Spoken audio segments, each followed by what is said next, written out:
ഇപ്പോഴാണ് ആയത് അടുത്ത നോക്കി അവരോട് ഇവിടെ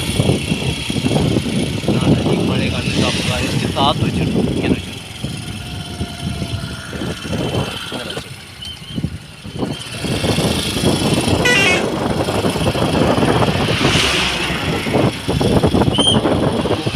റോഡ്